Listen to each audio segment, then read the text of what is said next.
Welcome, and Sarah, over to you. Great. Thanks, Shruthi, for the introduction. So hi, everyone. So as Shruthi said, I'm Sarah, and I look after business development here at Bridgeweave. Recording in progress, got it. Okay. So today I'm going to be talking to you about crypto exchanges. So everything from, choosing, or what is a crypto exchange? How do I choose one? How do I open the exchange account? And then also, how do I even link the account to our app as well? So all really important topics to know. Before we get started though, I do want to do a really quick poll. 2 questions for you actually, if you don't mind. First one is, do you invest in crypto? Let's get that up, Sarah. It's just coming up. Prabal? There we go.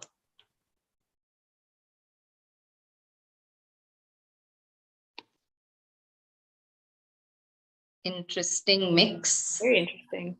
Yeah. Okay. Okay, so we have, wow, it reached 50-50. Okay, great. So that's the first one. Thank you, everyone. That's, yeah, so 50-50.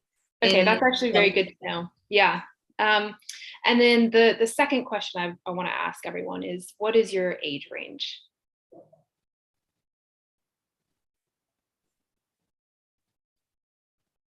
Okay, the question's up.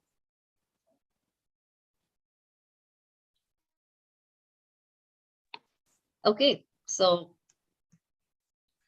this is, when we do the sessions with Akshay, he always says he really likes to look at this one where he sees a lot of people in the 30 to 50 plus age range. So thank you. So this helps us again. So Sarah, yes. So we'll get, so we get going. Great. Perfect. Thanks, everyone. Okay, so we're going to share a screen here. Let me just do.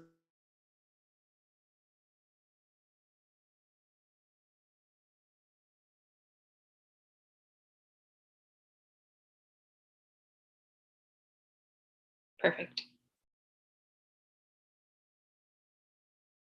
Okay. So I guess to start here, what is a crypto exchange? So keeping it simple here, a crypto exchange is an online platform where obviously you can buy and sell and trade cryptocurrency. So they work similar to online brokerages, as users can deposit fiat currency, so that could be USD, GBP, euros, etc., and use those funds to purchase cryptocurrency. So quite straightforward there. In terms of exchanges, there are, I think, last time I checked, over 500 and growing every day. So on the left, you can see just a selection of exchanges here that you probably recognize: Binance, WazirX, FTX, etc. And then on the right, I just put in a quick example of what an exchange could look like if you were logged into one. So this is Binance specifically. So it's almost like a wallet, right? So it shows you your balance and it shows you the different cryptocurrencies that you may hold. Some exchanges will also show charts and whatnot, so you can kind of see what the buy-sell prices are. So how do you go about choosing an exchange? And this is a really interesting question that we get a lot. And I tend to look at it with 4 different factors, let's say. So first and foremost, security is always going to be a bigger one, especially with crypto, right? Because we know that it's not regulated, it's not backed by any sort of central institution. So it's really important that when you are choosing an exchange, you're looking into things like, okay, how many of that exchange's assets are stored offline in a cold wallet or hard storage? And what that would mean is, let's say there was a hack of some sort, you want to make sure that the majority of the funds are actually offline, because that essentially decreases the probability of you being affected by that, right? And then some exchanges also do offer insurance policies. So that's another thing that you can be looking into when choosing an exchange. Another important thing to look at are fees, of course, right? So they can either be a fixed price or percentage of your trade. They're often charged per transaction, and they can differ whether you're the seller or the buyer. So, you'll see different currencies as well may incur different fees. So that's a really important thing to look at. we've chosen Binance throughout this presentation and as our first exchange as well, simply because, well, not simply, there are several reasons, but largely because the fees are the lowest across all the different exchanges out there. And then the next one would be accessibility. So you want to ensure that the exchange that you use allows you to buy and sell in your location. As you probably know, there are several countries that have banned their citizens from using certain types of exchanges. So that's definitely worth checking out. And then last but not least is liquidity. So you want to make sure that the exchange has enough trade volume to ensure that your holdings are relatively liquid. And what that would mean is that you can buy or sell at the best price when you want. So exchanges with low volume could actually mean higher prices for you, if you're trying to sell and there isn't a buyer on the other side who's willing to pay that price. So liquidity is also very, very important, and Binance is probably the largest as well in that regard.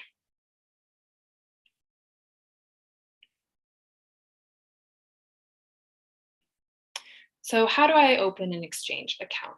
This is another one that we get a lot. So for full disclosure here, we're going to go with Binance through this presentation again, because this is the exchange that we've chosen. And there are a lot of steps on this one, and I'm not going to go into great depth or detail, because what we're going to do is send out a guide with step-by-steps with pictures and everything. So you'll have that on hand in case you do need any sort of hand holding through the process. So we will be there for you. In general, though, we do have a referral code. And the reason that we're using that is because we want to understand how many people are actually signing up from these webinars, but also because we will be giving out free credits in exchange for that referral code. So when you do register or open an exchange account on Binance, we ask that you do use this link with this referral code. So what you want to do is go to binance.com, and in the upper right-hand corner, you'll see register. So you click on that. And then step 2, you'll see here a different page comes up that says sign up with phone or email, and make sure you click on that. So again, lots of instructions here. I'm not going to go through each and every one in detail because we will send out a guide later on. But what you want to make sure is that there's a few tips here, right? So first of all, follow these steps, these 1 through 7, the first 1 through 7. Make sure that you've got your email open, you've got your phone on hand and ready to receive any sort of SMS, because they do tend to send that out for verification purposes. In terms of KYC verification, that's also a really important step to have. All the exchanges ask for it. And so a lot of times, actually, you can't even deposit funds until you've gone through this KYC verification process. So it's really important that you go through that and complete it. So when you do go through the KYC verification process, make sure that you've got your passport or your ID card or whatever it is that you use on hand, because they will ask for a picture of it, sometimes front and back, depending on which you choose. And then also they're going to ask for a selfie. So definitely make sure that you remove any sort of hats or glasses for your selfie.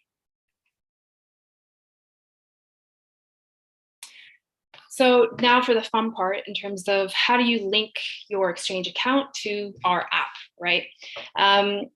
And this is going to involve an API key. So what is an API key? So in the simplest terms, an API key is essentially the bridge that sits between a piece of software, so our app in this instance, to another medium like the crypto exchange, Binance Crypto Exchange in this example as well. So the API key is a unique string of code that allows the software to read out the API data. So it just essentially allows that connection to happen. And so why do you need to create an API key here? Well, our app sends instructions to your exchange via API to execute trades. So in order for this step to happen, we definitely need your help here in connecting your exchange account with our app. And should you be worried? Definitely not. We don't ask for any sort of login information, nor can we withdraw funds. We don't want to be linked to that at all. So we actually explicitly ask you to uncheck any sort of withdrawal box when creating your API key. And you'll see that in a few slides from now.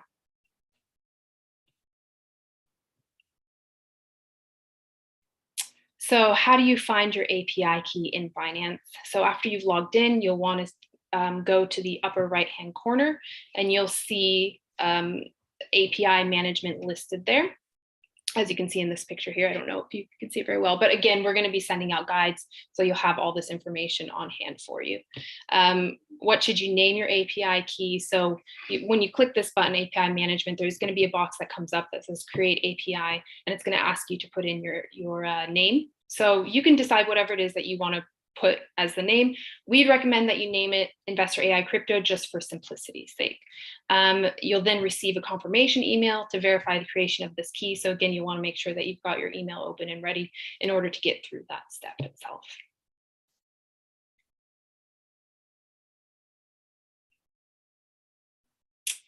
So once you've done all of that, once you've named it and verified it via email, you'll then be brought to this API list page.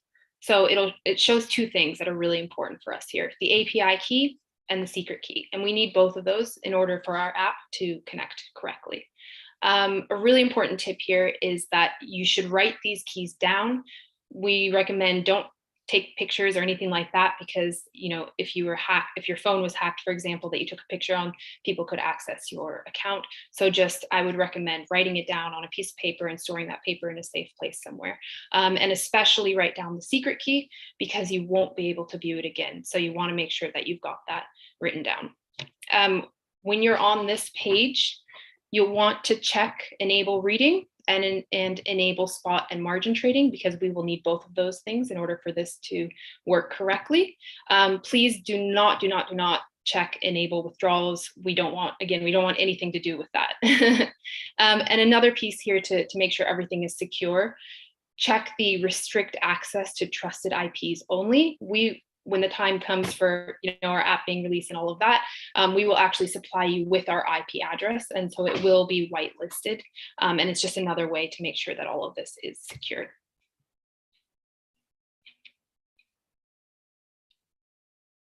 So last but not least, okay, where do I insert my API keys on the app? So once you've gone through all those steps and you've gone to that API list page and you've written down your keys, what you're going to want to do in our app is go to the exchange section here.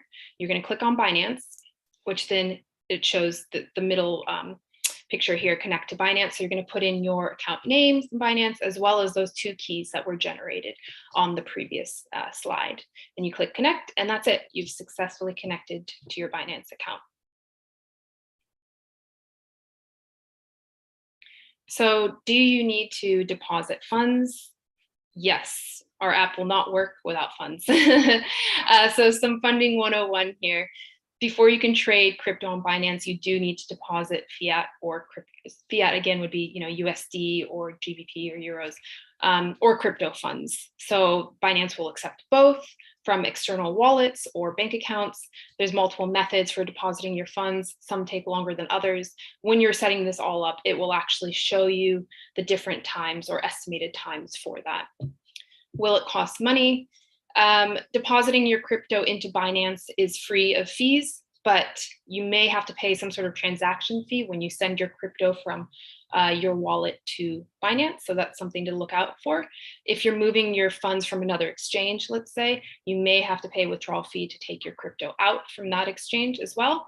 And if you're depositing funds via debit or credit card, and sometimes even from certain banks, there may be fees associated with that. And again, when you're doing all of this, when you're going through the steps of depositing funds, everything will be listed on that page, and all the options will be listed, so you'll be able to see how much each of those would actually cost. How long does it take? Again, depends on which method you're using. So it can range from hours to days, sometimes even just minutes. A lot of times with especially crypto exchanges, it'll be, I would say, minutes. Deposits from other wallets can be faster.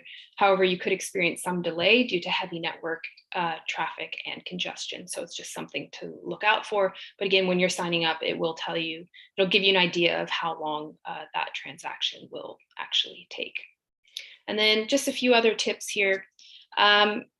So make sure that your KYC verification is done before depositing any sort of funds, because as mentioned before, with KYC, a lot of the different exchanges won't even let you begin trading without that being completed first.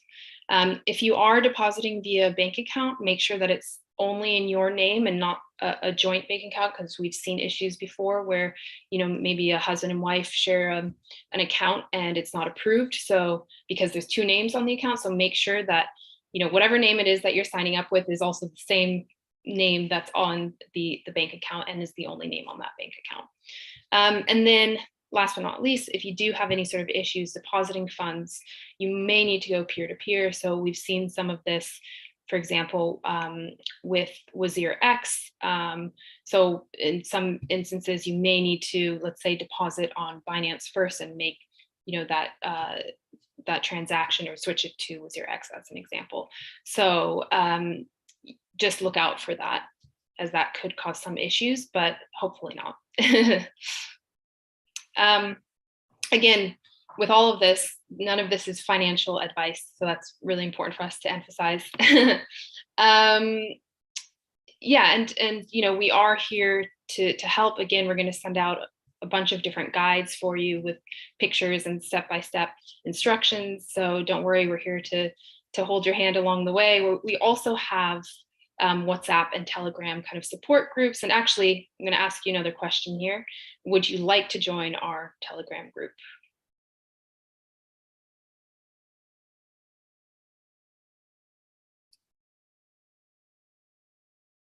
It should be a poll that comes up. Yeah. Just got it up. Just there.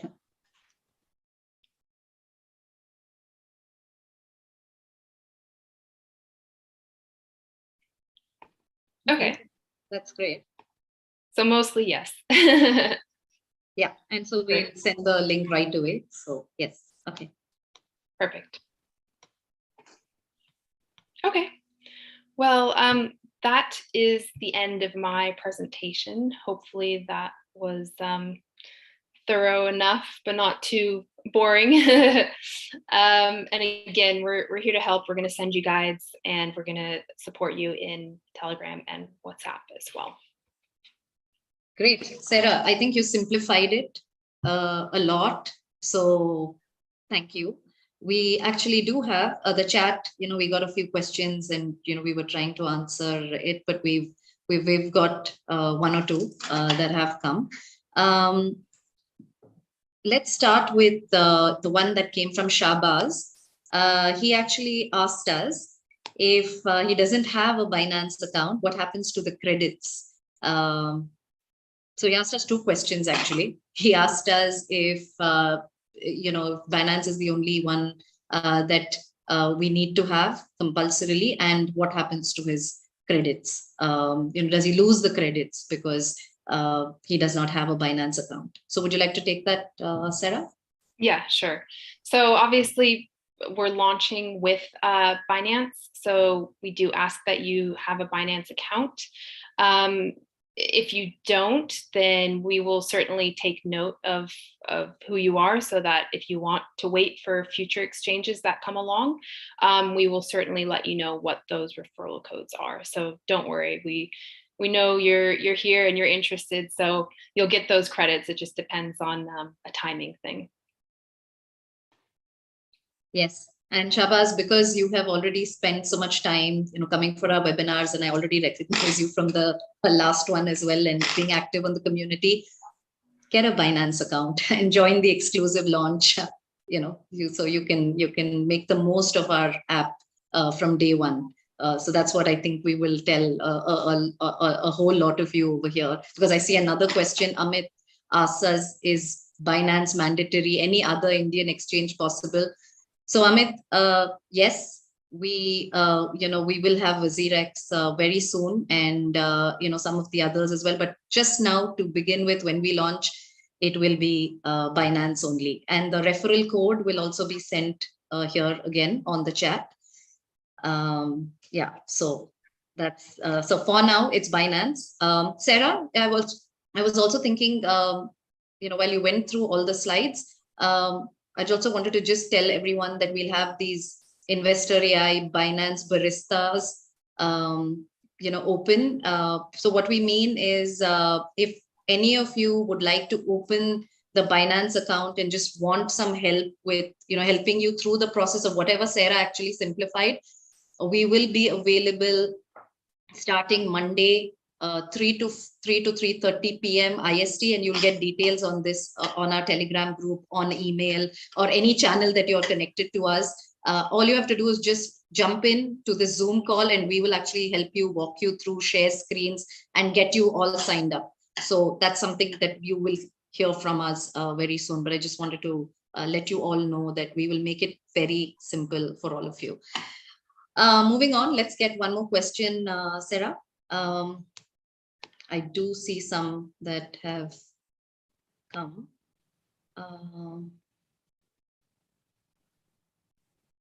Yeah, so we have a question which where people say if they already have a Binance account, what happens then? Do they just continue, or can they still use our code, or what do they need to do in that case? I think if you already have a Binance account, you just continue with it. There's nothing to do with our referral code, right, Sarah? At this stage, would you like to take that? Because if you already have it, I think when we launch, you just connect your API key and you just get started. That's correct. Yes. So the referral code is only applicable to opening up a new account. Yeah. Okay. Any more questions? I just have one more, and it is around regulation. So if there are no other questions, then I think I'm going to jump into this one. Just looking if there are more questions. Yeah, they're all around the, can they use another account, Sarah? So Sarah, I'm going to give you this question, but we could answer it together. I think the question is the regulation good for the industry? If the crypto regulation, if it gets regulated, is that good for our industry? So would you like to take that, Sarah? Oh, that's a tough question. And I really think it depends on, which perspective you see it from. Because, there are a lot of crypto, let's say, purists out there who think, well, the whole point of this was to have a deregulated, yet very secure kind of environment, right? Where you've got immutable blockchain. And so technology and math would actually replace any sort of regulation, because those purists actually think that, well, regulatory bodies tend to be corrupt.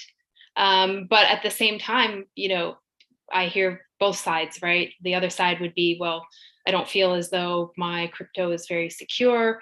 And if you look at banks, for example, they've got it all FDIC insured, for example, in the US, where if the funds were gone, the bank will insure that and refund you, essentially.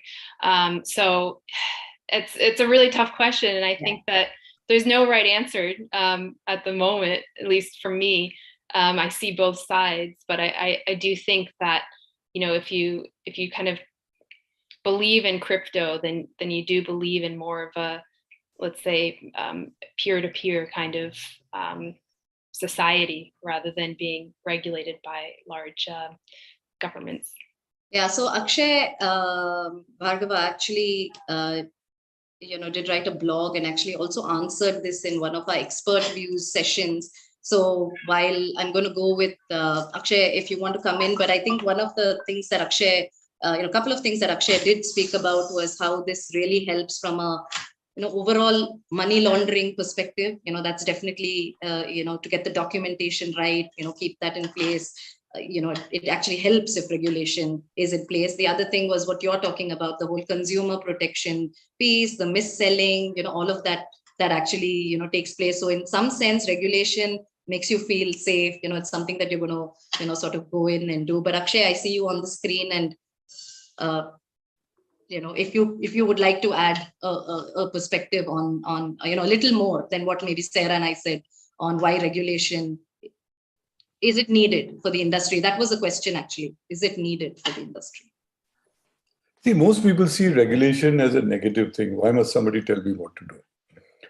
But just imagine that you have all the cars that you have in your family, especially in Bangalore, and there were no rules of the road. You could drive on the left, you could drive on the right, you could make a U-turn, you could go anywhere, no traffic lights, nothing at all. No one policing you, no one stopping you, everybody doing their own thing. It will be a mess here. Okay, regulation is nothing but rules of the road. Everybody must drive on the left. When you overtake, you must overtake from the right. If the traffic light is red, you must stop. Where it says no entry, you cannot go. If it says no right turn, you cannot turn right. That's all it is. It just makes for orderly flow. It allows more people to drive. It allows more cars to go. In the same way, I think regulation is fantastic for this industry because it will cause the industry to grow. It will enable more people to enter. It will make it clear what they can do and what they cannot do, not from a legal, illegal point of view, but just from a good behavior point of view. So if you look at regulation that way, I don't see how you can do without regulation. Even today, every exchange has certain rules. You go to Binance saying, I won't show you my passport, they will tell you to get out. If you go there saying, I don't have money, but I want to buy or something, they won't trade. So the rules already exist.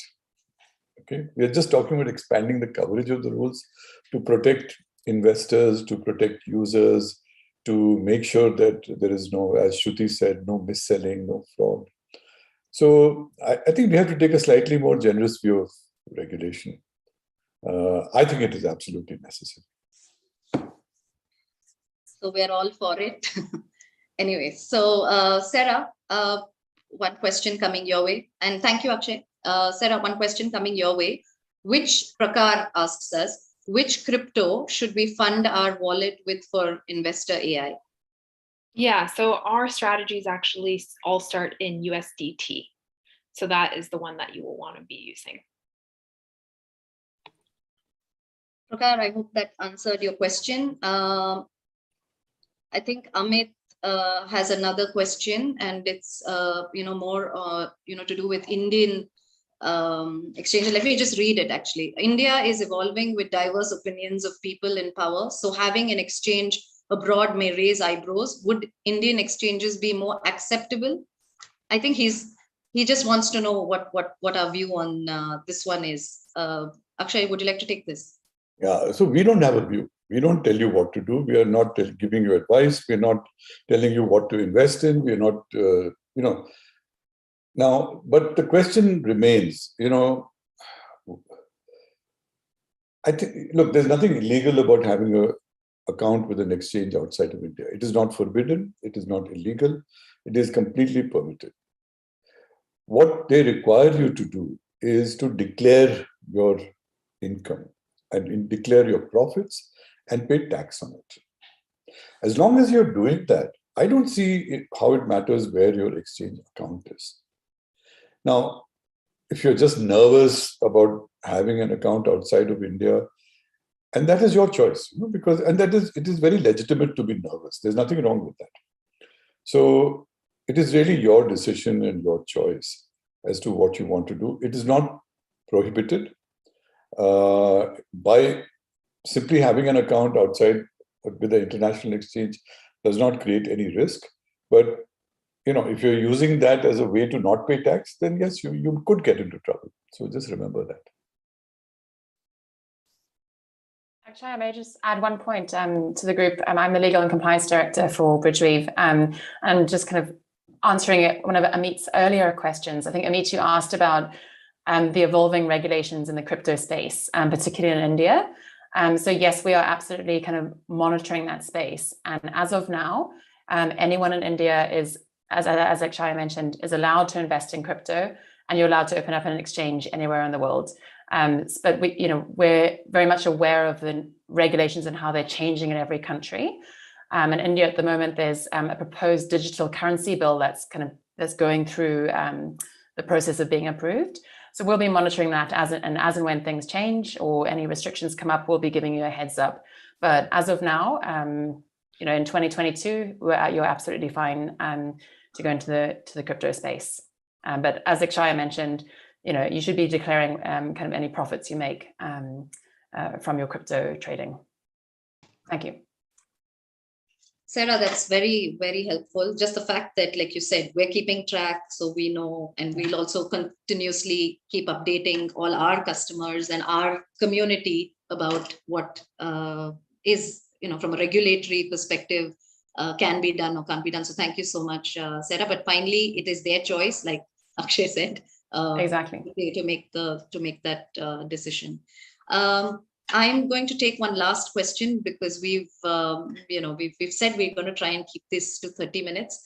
Sriram, we've seen your comment, and I think it's unavoidable. If you have a if you have a joint account, you'll just have to get an account for yourself. But Sarah, if you could take Abhishek's question, and I'm going to close with that for now, could you, in a short way, just explain the API process once more? That's what he just asked us. Yeah, and Abhishek, we are going to be sending out guides, so don't worry, we've got step-by-step instructions for you. But in short, essentially, when you go into Binance, you're going to a section where you're able to generate your API key and your secret key, and then you're going to be copying those two keys and pasting them into our app in the correct section. So again, we'll send you all of that information, and we'll make sure that you've got it set up correctly. Thank you, Sarah. For all the questions that are still coming in, we'd love to continue this conversation, but in our community, it's on Telegram, it's on WhatsApp, it's also going to be on Discord. It's wherever you are comfortable having these discussions, we're there, and we would love to continue this. So we hope to see you there. Just before we end, Prabal, if you could get the last question up, and it's just to know how whether this webinar was useful, what we could sort of tweak for the next one, and we'd like to keep it short and make it useful for all of you. Great, thank you so much, Sarah. It has been a great session, and everyone, please do join us on the community. Please watch out for our emails. You are on the exclusive list for our launch, and just come in every Thursday, 7:30 p.m. IST or 3 p.m. BST. We have a lot of people who joined us from London as well, and yeah, hope to see you next time. So get set. Let's ready, steady crypto. Good evening, and thank you, everyone. Bye-bye.